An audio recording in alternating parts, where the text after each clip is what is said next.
Congressman Greg Murphy of North Carolina. He's a ranking member of the Higher Education Workforce Investment Subcommittee. And I had the opportunity to interview him a few days ago, which is why I had a different color shirt on. Congressman Murphy, thank you so much for joining us today. Let me ask you, from your perspective as ranking member of the Higher Education Workforce Investment Subcommittee, what are the missing planks when we begin to think about not only the future of jobs, but the jobs of the future, and make sure we're not leaving talent on the sidelines? What's on your dashboard?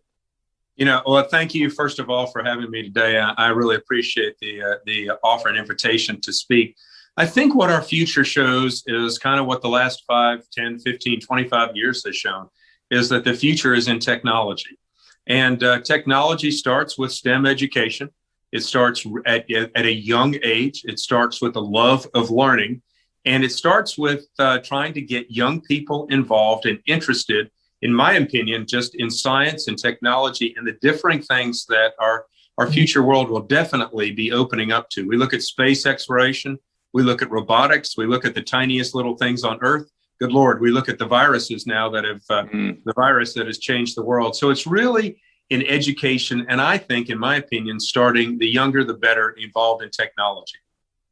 Now, you and Elise Stefanik have retweeted each other over a very interesting subject, dealing with the stigma that some people attach to not getting a 4-year baccalaureate degree. And you're really promoting that there are lots of other ways to get education. There are a lot of other ways to get credentials. We need to be more nimble. But tell us about that gap that you and Congresswoman Stefanik have both been commenting about. Yeah, I think we've seen over the last quarter century how colleges and universities have grown because essentially there have been unlimited dollars from the federal government. And it's become almost a stigma that you don't go to a 4-year college. I still see patients. I actually saw one this morning, and I said, well, son, what are you going to do when you grow up? And he's 16 years old. He said, well, I'm going to go to college, but I'm going to get a welding degree. And I said, fantastic. Fantastic. Do you think you need to go to a 4-year school to get that? Well, no, but, and I said, just think about this. Think about the job market that's available to you, that you can go through technical school, through vocational school, through community colleges, that is wide open. We look at the education gap now. There's so many jobs, being an electrician, working in plumbing, surveying and technology, all these things that you do not need a 4-year degree in. And we look at also at 4-year graduation rates and how much it costs individuals to go to a 4-year college and what they gain from that. So I really think we need to rethink the idea. Europe does it this way. Rethink the idea of going to a technical college, going to community college, and really being job ready when you're done.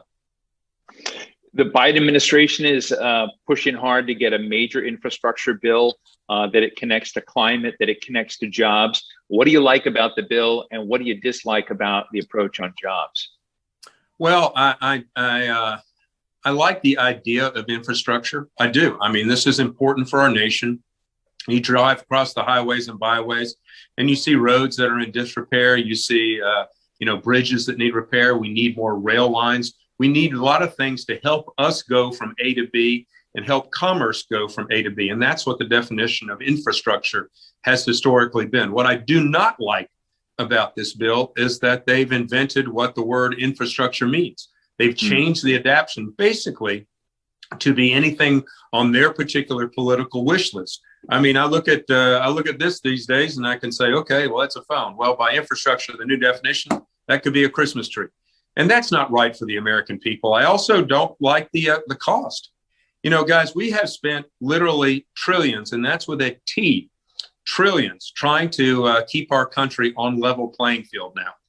And we are literally printing money that we do not have, and we're doing it on the backs of our children and our grandchildren. What we need to do is, in my opinion, I'm a surgeon. I like a surgical approach to things, that we're actually fundamentally logical in our thinking on how best to create jobs for the economy, how best to create things that our nation needs for infrastructure, not just a liberal wish list, in my opinion, of climate change issues that really, in my opinion, in a lot of ways, are going to do very little for climate change and will actually hurt this nation's economy and hurt this nation's ability to defend itself against enemies we have abroad. Part of the Biden administration's posture and commentary on creating jobs is creating good union jobs. How do you feel about that nomenclature? Well, the unions are dying. The unions are dying because they've been seen as an inefficient way and a very heavy way of trying to run business.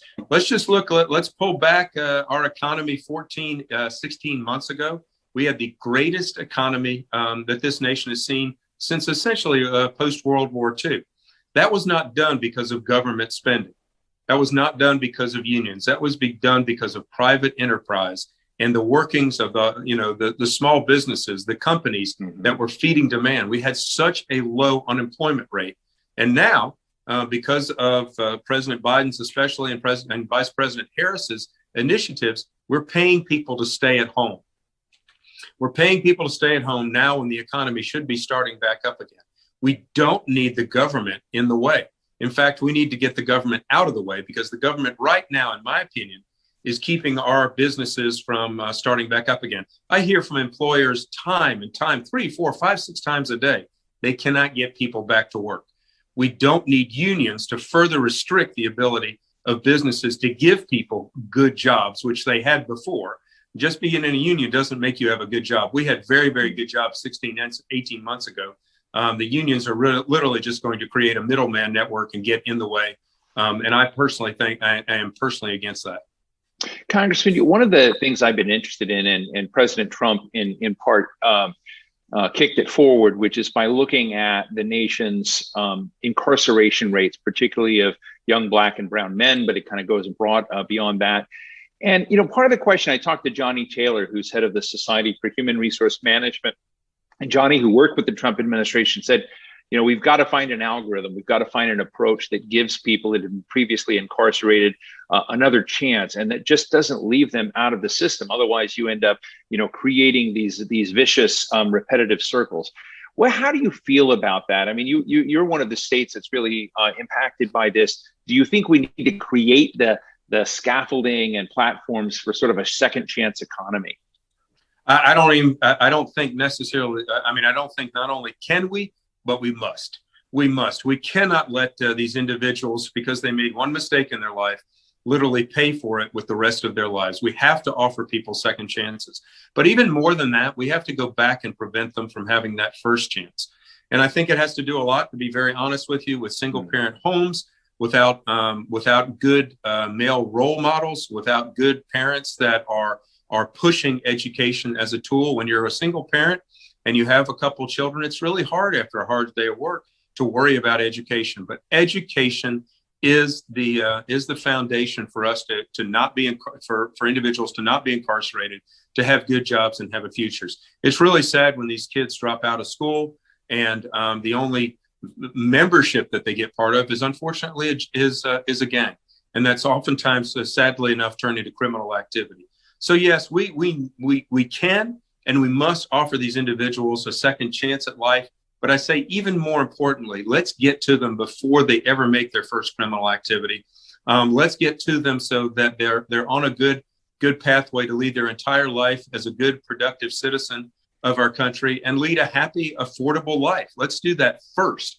But at the same time, we really have to help with those who have been in jail so that they can come back and be productive members of society. Another person that we have in today's program is Jim McKelvey. Jim was not only the co-founder of Square, and he gave Jack Dorsey his first job at Twitter, but he created something called Launch Code, which is a nonprofit that helps people, mid-career, who've had rough time, how to become world-class coders. It's a very impressive program. But when you get to this question, I've always been fascinated with workforce training. How do you take people where they're at?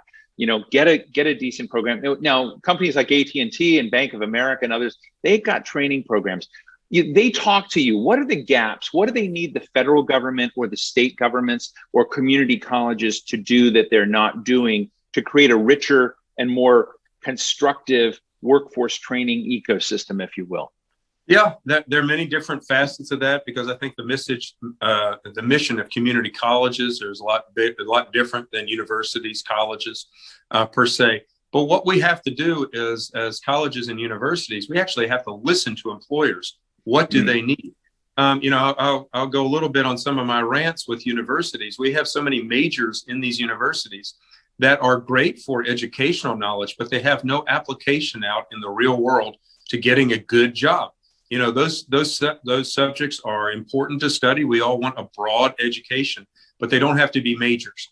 And I think that's one thing that our universities have done a terrible job with, in my opinion, over the last 10 and 15 years, in creating majors that have no employment outside of once they graduate, other than going off and teaching the same thing at another university, which is a self-propagating disaster.